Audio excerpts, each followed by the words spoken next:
Oi, turma. Dando início à nossa segunda unidade, vamos falar um pouquinho agora sobre matemática financeira, tá? Vamos começar com alguns conceitos básicos, falar hoje principalmente sobre porcentagem, e aos poucos a gente vai dando seguimento ao conteúdo. Então, nosso tema hoje, como eu falei, é porcentagem, né, voltado na aplicação da matemática financeira, certo? Então, matemática financeira nada mais é do que uma área da matemática que fornece subsídios para que se possa analisar situações vinculadas ao sistema econômico. Então, ela é muito útil, né, para a tomada de decisões, quando a gente precisa analisar determinadas situações, né, financeiramente falando, e para a educação financeira mesmo, certo? Então, a gente utiliza a matemática financeira. Então, o uso da matemática financeira, basicamente, é em descontos, acréscimos, multas que são colocadas na forma de porcentagem, aí tem vários outros tópicos, né, amortização e tal, mas a gente vai inicialmente focar nesses aqui, certo? E aí, para começar, a gente vai lembrar alguns tópicos importantes na parte de porcentagem, que é esse símbolo aqui, né? Duas bolinhas cortada por uma barra. Esse porcentagem, o próprio nome já dá a ideia, ó, é por cento, ou seja, a cada 100. Então, esse símbolo aqui, na verdade, é disso aqui, ó, barra 100, barra por 100. Então, número por cento, certo? Então, aqui a gente vai lembrar exatamente isso. 20% é a mesma coisa que uma fração centesimal. 20 sobre 100, certo? E essa fração centesimal, ela também pode ser representada por um número decimal. Então, se eu tenho aqui 20 sobre 100, eu posso fazer a divisão de 20 por 100, né? Pego 20 dividido por 100, não dá, a gente coloca 0, e 0k. E fica 200 por 100, que dá 2, que vai dar 200 e sobra 0. Então, isso aqui é a mesma coisa. Posso fazer a divisão dessa forma ou simplesmente correr a vírgula, que é como a gente chama no popular.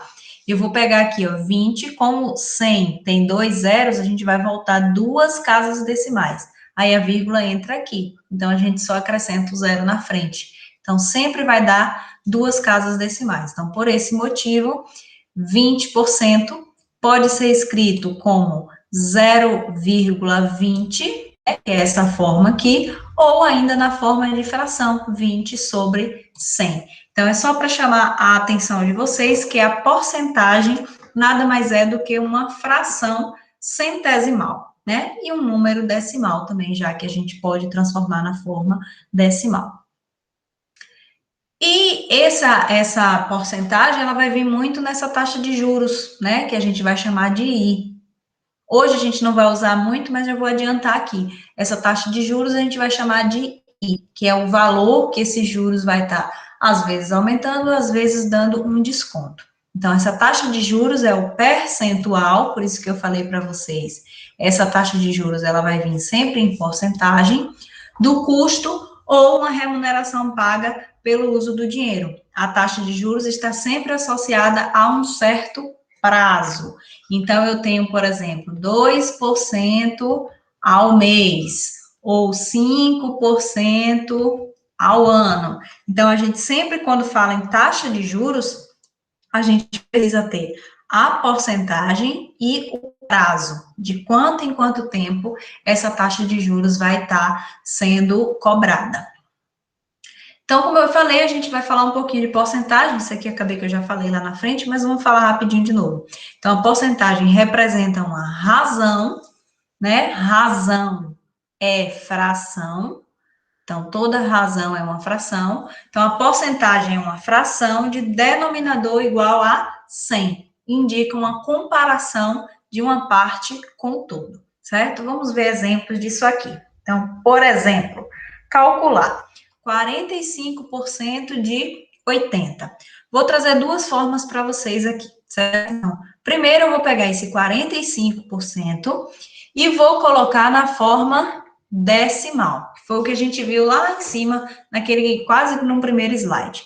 Então, 45% pode ser escrito como 45 sobre 100, que é a mesma coisa que 45 centésimos, 0,45, que é o correr a vírgula que eu falei para vocês. Ó, pega no final do número 1, 2, e a vírgula entra aqui. Então, vira 0,45. Então, eu pego esse 45% daqui e coloco na forma de um número decimal. E só faço, como eu quero de 80, isso é vezes 80. Esse de representa uma multiplicação, tá? Então, 45% de 80 é 45%. É a mesma coisa que 0,45 de vezes 80, certo? E aí a gente só faz a multiplicação, 0,45. Vou fazer aqui só para a gente relembrar essa parte, né? Multiplicação de decimais.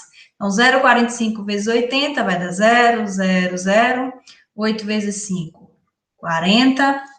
8 vezes 4, 36, né? Opa, 32 mais 4, 36. E 8 vezes 0, 0 com 3, 3. Então, 0, 0, 6, 3. Dois números aqui, ó, depois da vírgula, então, dois números aqui também depois da vírgula. Então, isso aqui vai ser igual a 36. Certo? Então, multiplicação.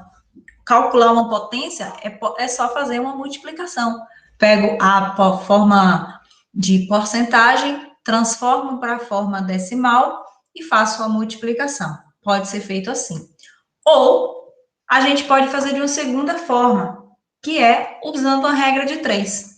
Então, a gente vai pensar na seguinte: como a gente viu cá em cima na definição, ó, a porcentagem é uma razão de denominador 100 que indica uma parte com todo, uma comparação de uma parte com o todo. Então, eu tenho sempre que me perguntar quem é o todo. Então, aqui, ó, quem é o meu 100%?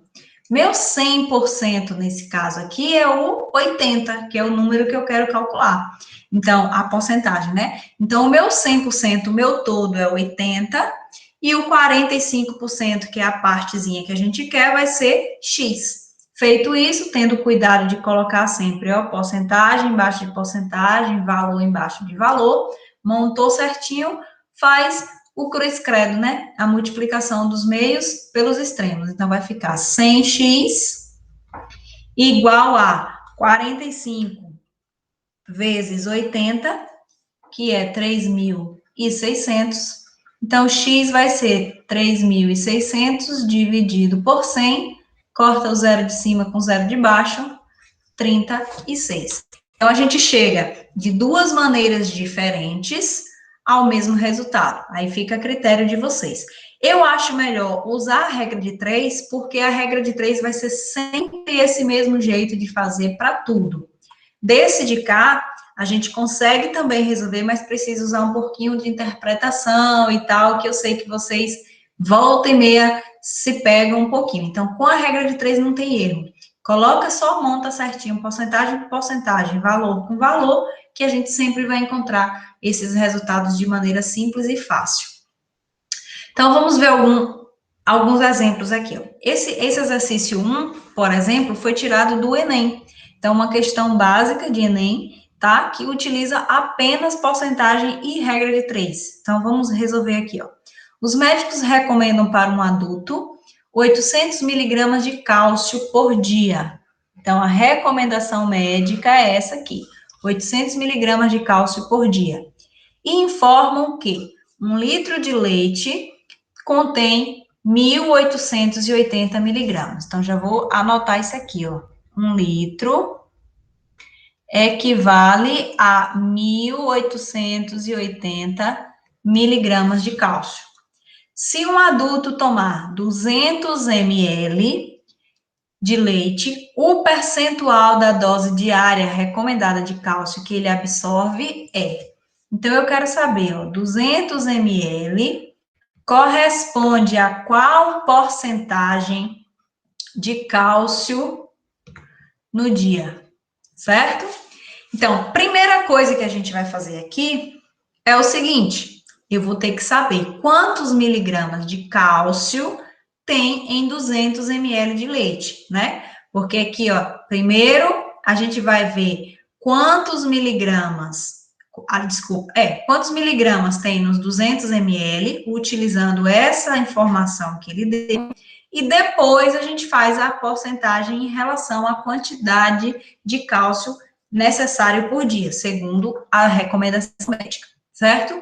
Então, vejam só, 1.000 ml, né? Vou tomar esse cuidado que aqui tá em litro e aqui tá em ml, então a gente precisa deixar sempre na mesma unidade de medida. Então, fiz a conversão, leite coloquei todo em ml, já que 1 litro tem 1.000 ml, né? A gente põe aqui, ó, 1.000 ml corresponde a 1.880 miligramas de cálcio.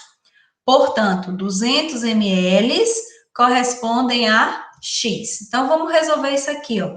Faz o cruz credo, a gente vai ter que 1.000x é igual a 1.880 vezes 200. Isso aqui é igual a 376 mil, certo? Então, x é igual a 376 mil dividido por 1.000. Os zeros vão embora, ó, vai dar igual a 376 miligramas. Então, eu sei que essa pessoa que toma 200 ml de leite por dia, ela absorve 376 miligramas. Mas não é essa a pergunta. A pergunta é, isso corresponde a quantos por cento do cálcio diário recomendado? Então, a gente vai ter que fazer a segunda parte aqui, ó.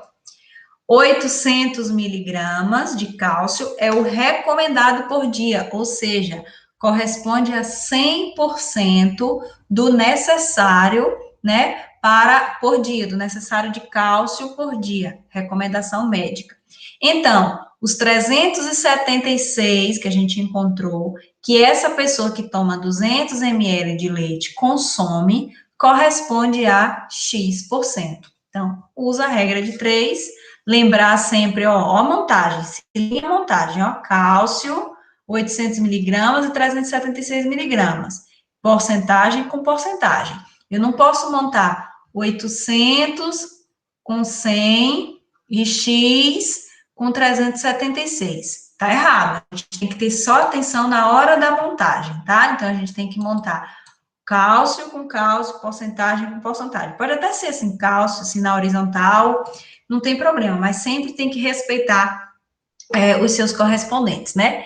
Então, aqui a gente vai ter 800x igual a 376 vezes 100, 37.600. Então, x vai ser 37.600 dividido por 800. Corta 0 com 0. 376 dividido por 8, que é igual a 47%. Olha o que a gente achou, ó. X, esse X representa o quê? Porcentagem. Então, 47%. Deixa eu ver nas alternativas aqui. Pronto. Alternativa D, 47%, certo? Então, esse é um típico problema de Enem, onde a gente precisa fazer uma interpretaçãozinha, e fiz 2 cálculos, 2 regras de 3 básicas. Primeiro, a gente calculou a quantidade de cálcio que essa pessoa ingeria, sendo que ele toma 200 ml de leite, né? Depois, a gente compara esse 376 em relação ao total de cálcio recomendado durante o dia. Bom, daí a gente vai agora ver uma partezinha mais específica mesmo na financeira, né? Que é a parte de desconto, acréscimo, prejuízo, lucro. Então, alguns exercícios voltados para isso. Então, vejam só. Esse exemplo 2 é bem tranquilo também, ó. Secretaria de Transporte de uma cidade divulgou que o preço da passagem do ônibus urbano, que atualmente é de R$3, terá um aumento de 6%. Qual será o preço da passagem do ônibus urbano nesta cidade após o aumento. Então, uma regra básica é a gente sempre começar com 100%, que a gente consegue resolver fácil. Ó. 100%, ou seja, qual é o preço cheio da passagem hoje? R$3, certo? Vai haver um aumento de 6%. Então, eu posso colocar aqui 6% vai ser X. E aí, a gente calcula de quanto que vai ser esse aumento. Usa a regra de 3, cruza, cruz credo, 100x fica igual a 6 vezes 3, 18. Então, x é 18 dividido por 100, divisão por 100, só correr a vírgula, ó, 0,18. Ou seja, isso aqui não é o preço final da passagem. Isso aqui é o valor que vai ser aumentado. Então, para eu encontrar o preço da passagem, que é o que a questão quer, né? Qual será o preço da passagem? Vai ser os R$3 de antes, mais os 18 centavos que aumentou. Então, a gente vai ter um preço de R$3,18. Uma forma de fazer isso aqui e já encontrar essa resposta sem precisar fazer essa soma no final é, ao invés de usar os 6%, vocês montam assim, ó, 100% é 3, 106% vai ser X, porque eu já estou dando o valor com o aumento dos 6%, tá? E aí, se vocês fizerem essa regra dessa forma, vocês já vão encontrar direto que X é igual a 3,18, que é o preço já com o aumento da passagem. Oh, deixei o espaço aqui e respondi lá em cima. Enfim, tá certo. Bom, exercício 3, mesma ideiazinha, vamos só praticar um pouquinho mais. Então, ó, o preço de custo de uma mercadoria é 210. Então, o preço dessa mercadoria é 210. Para que se tenha um lucro de 20% na venda dessa mercadoria, por quanto eu devo vendê-la? Então, vamos usar a regra, ó. Qual é o meu 100%? Qual é o preço do produto? 210. Vou deixar só 210, não precisa nem colocar o 00, não, porque isso ali só representa centavos, tá? Se eu quero um lucro de 20%, então, o que a gente faz? Eu quero um aumento, eu quero mais 20%, né? Então, eu já vou colocar aqui 120%, que foi o jeito que eu falei para vocês que dava para fazer aqui, ó. Quem quiser calcular só 20%, pode, mas no final tem que lembrar de somar com o 210, certo? Que é para saber qual é o preço que essa pessoa vai vender. Mas aqui eu já aumento o 20% em cima do 100. Então a gente já vai encontrar o resultado final, já somado. Então aqui, ó, cruz credo, 100x vai ser igual a 120 vezes 210, que é igual a 25.200. Então, x vai ser 25.200 dividido por 100. Portanto, o preço de venda tem que ser de R$252, certo? R$252. Aqui a gente já vai encontrar o preço que deve vender. Quem fizer a conta só com 20%, né, vai encontrar que esse 20% corresponde a R$42. E aí precisa lembrar de somar com o 210, que é o preço de custo dessa mercadoria, para poder achar o preço de venda. E um último exemplo para nossa aula de hoje diz o seguinte: o preço de uma televisão à vista é de R$825. Em 4 prestações, ela sofre um aumento de 8%. Qual é o valor de cada prestação e quanto pagará de juros uma pessoa que decidir comprar a prazo, certo? Então, eu quero saber qual é o juro, qual a porcentagem de juro, né? Quanto que essa pessoa... Porcentagem não, porcentagem já tem aqui. Quanto que essa pessoa vai pagar a mais, caso resolva dividir em 4 prestações. Então, mesma ideia, ó. 100%, que é o preço à vista, corresponde a 825.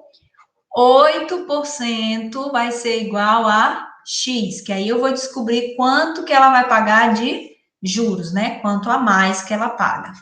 Então, aqui a gente vai ter 100x é igual a 825 vezes 8, que é 6.600.